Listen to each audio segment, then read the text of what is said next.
hallelujah, hallelujah, hallelujah, hallelujah. Ó ti ṣe o, bàbá ti ṣe o, ó ti ṣe o, yóò máa ṣe fún yín. Ọlọ́run ó máa ṣe, yóò máa ṣe lórúkọ Jésù, Ọlọ́run ó máa ṣe. You are welcome in the name of Jesus. Today, the Lord, our Lord's prayer, the Lord will provide bread for you. Yóò tiẹ̀ pèsè ju tí o máa jẹ lọ torí kò lè ṣàánú fẹ́ lòmíì. Bí ò bá tó ẹ, bẹ́ẹ̀ kí ló ṣe fẹ́ rántí ẹlòmíì. The Lord will bless you today. He will give you bread more than you need so that you can show mercy to others.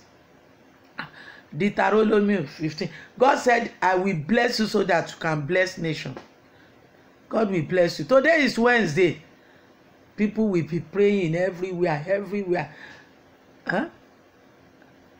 It's normal. We pray every day. We pray every time.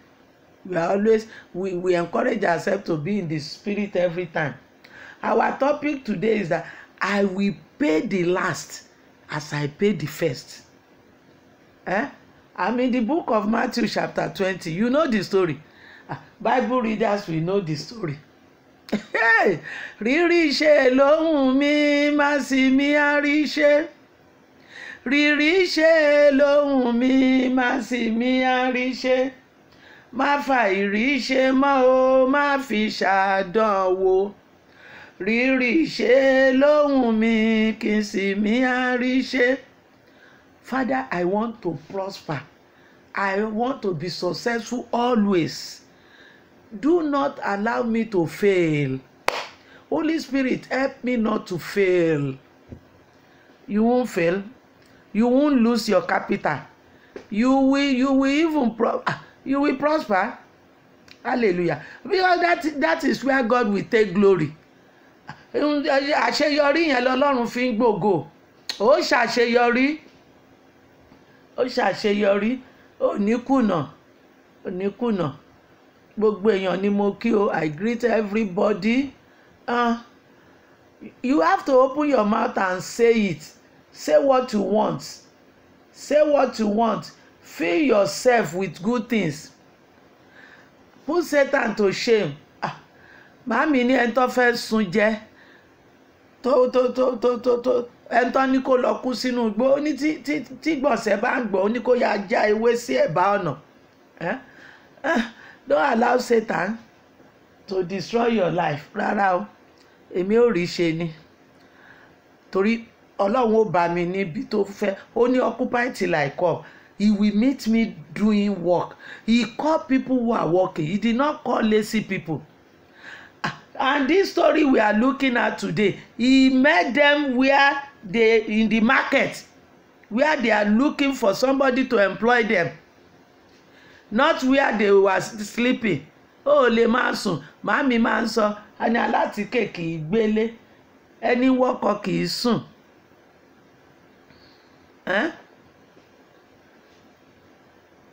Ẹni wọ́mọ kì í sùn, alátìkè kì í gbélé. Ó lè kàtíkè kó wá nù yàrá, ó gbé jáde náà.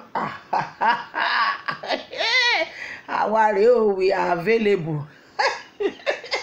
We are available. Hallelujah. We are available. My mother will say, when you put on powder, you can't lock yourself up in the room. Go out, let people see that beauty. Let them see you. Let them know that you are available. Hallelujah. These people, they were available. They made themselves available in the market. And when Jesus was going around, he saw them, said, why are you sitting there? They said, no employer. We want to work, but nobody to employ. So, okay, come, go. He sent them to the farm. Again, maybe 3 hours later, he was going. He met another people. They said, what are you doing here? They said, we are waiting for employer. Nobody employ. Say, go to the farm. No laugh for. The Lord will open way for you in the name of Jesus. You are going to celebrate this coming Christmas in joy, in abundance, in plenty. Hallelujah. I want you to greet somebody for me. By the grace of God, that is whatever we are saying here on this program, that is what you will get. If you have good mind, if you have good plan, the Lord will approve it. I'm telling you, try it. And don't say something is small. Or if you don't have work now, if you see anyone, if it's small, take it. The Lord will lift you up from there. Amen. Let's go and greet the Father. We want to greet him. He's our Father. Oh, he's our Father. Say thank you, sir. Lord, I say thank you for giving me employment. If you are engaged, for changing my status. I want you to be grateful. Be grateful to your God, your maker, your potter. Let him know that your heart is full of joy. You appreciate what he has done in your life. Gbogbo èyí tọ́nà ti ṣí fún ẹ fi mórí hàn. Always remember, Jesus said we cleansed, we healed 10 people. Only one returned to thank God. That is one. The second one, the farmer who worked, he is the owner of the land. He cultivated it. He harvested his crop and he did not praise God. He did not thank God. Who make rain to fall on it? Who make sun to fall on it and make it ripe? And the Lord took his soul. Okay, I will take my soul. You take what you have. I will take whatever is mine in you. Oh, ní bọ́jọ́ lọ́jọ́ lọ. You will not die young. You won't die this year in the name of Jesus. And I won't die this year. No matter what Satan does, I won't die this year. You won't die this year. Our children will not die. The blood of Jesus is on all of us. Wherever your children are, the blood of Jesus cover them. In Jesus' name. Father, we say thank you. We say thank you for opening door for us. We say thank you for the opportunities that we are enjoying. We say thank you for businesses. We say thank you, oh Lord, for even our students. Thank you for the wisdom, knowledge, and understanding you've given them. Thank you for the excellency spirit in them. We return all glory to you, Father, in Jesus' name. Amen. Amen and hallelujah. And I want you to pray. Hey. Ebi ni yóò pa lágbájá kú, ìmọ̀ràn ẹ̀dá ni. Ìmọ̀ràn ẹ̀dá ni. People, your enemy will say he will die in hunger. We will make sure. At times they destroy business. No problem. But when we call on God, our return leg, like last week, last Thursday sermon, our return leg will be better. When God restored Job, he doubled it. What is Satan? Satan was just looking. See this God. You gave me permission to touch his business. I touched the business. You now restore it double. And God said, what's your headache? Are you the owner of the blessing? I'm the owner. I can use it as I like. Hallelujah. Hallelujah. I want you to pray. Ebi ni ó pa lágbájá kú. Hey, Lord, you have spoken through Isaiah that all counsel of the unrighteous will not stand. Don't let their plans stand o. Má jẹ́ kí ìmọ̀ta ṣẹ lórí wa o. Ìmọ̀ta má jẹ́ ó ṣẹ lórí àwọn ọmọ wa o.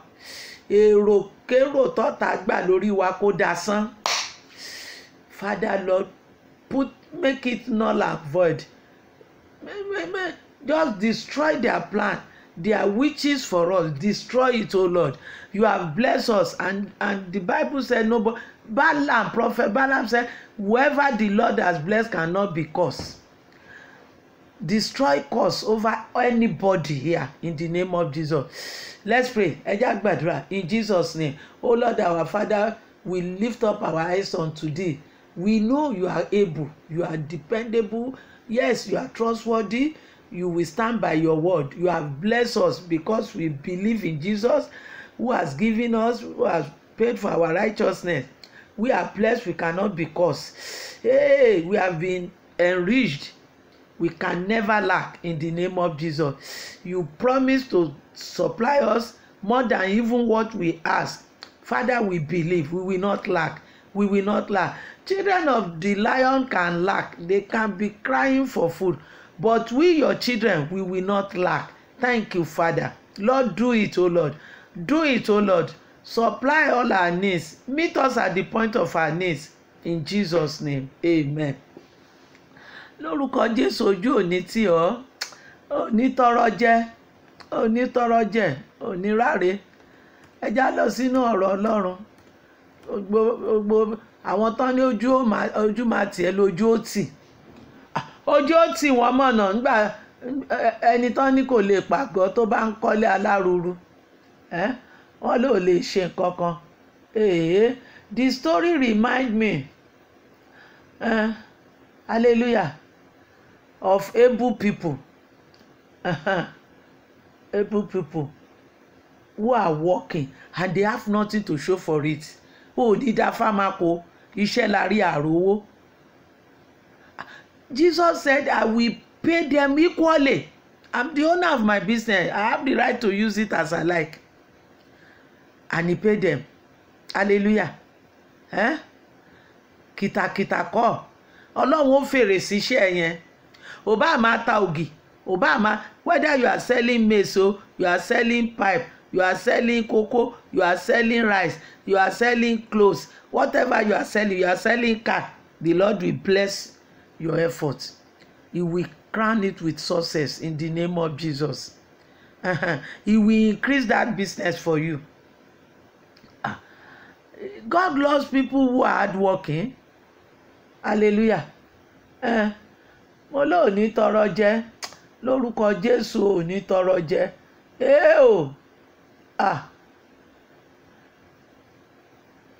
Number 2, some with degrees, more certificates, and they don't get work. Something must be wrong.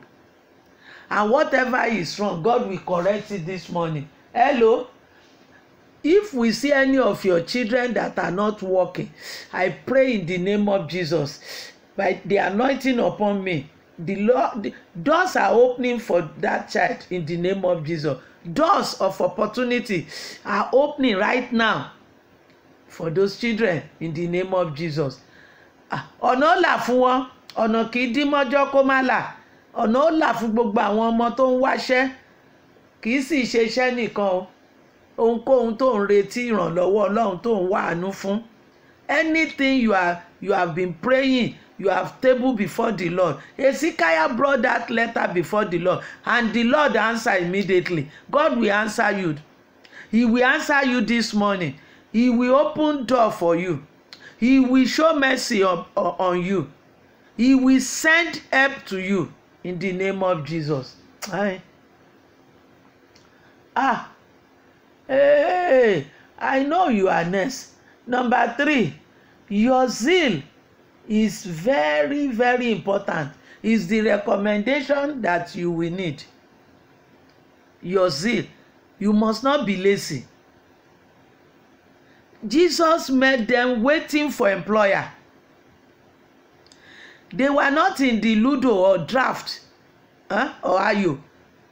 Where they are playing draft, or are you?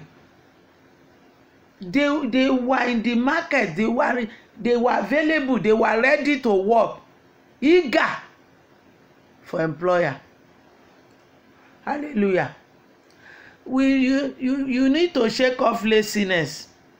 Some people trust in inheritance, what their father have, what their mother left behind, what their father left behind.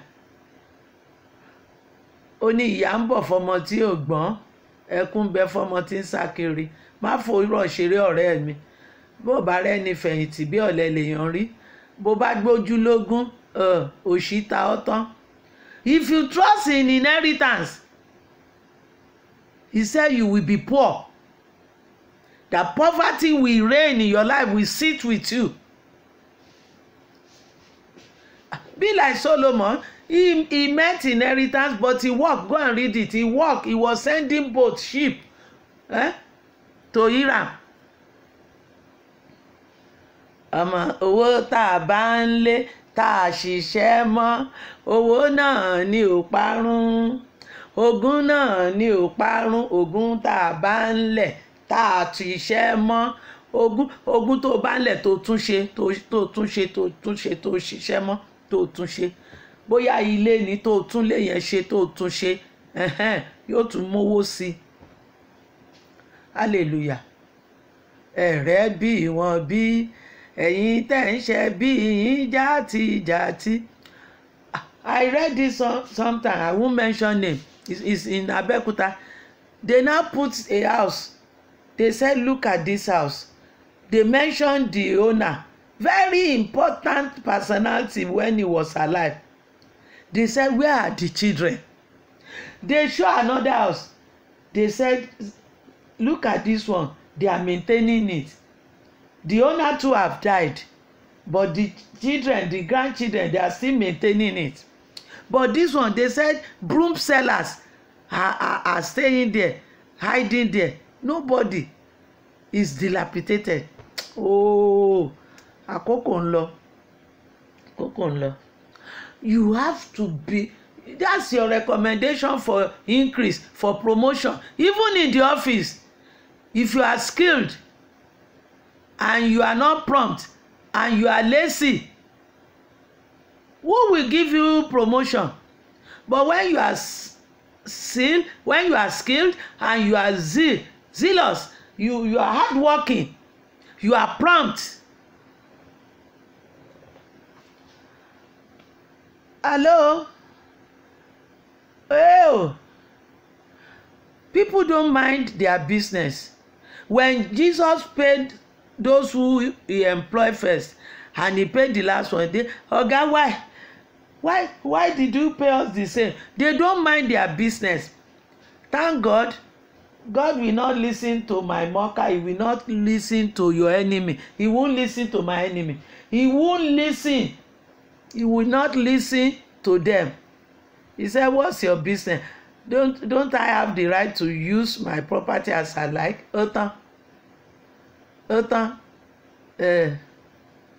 Aláròpin. Hallelujah. We are going to pray. They don't mind their business. You face your own. Let me face mine. I've never hindered anybody in my life.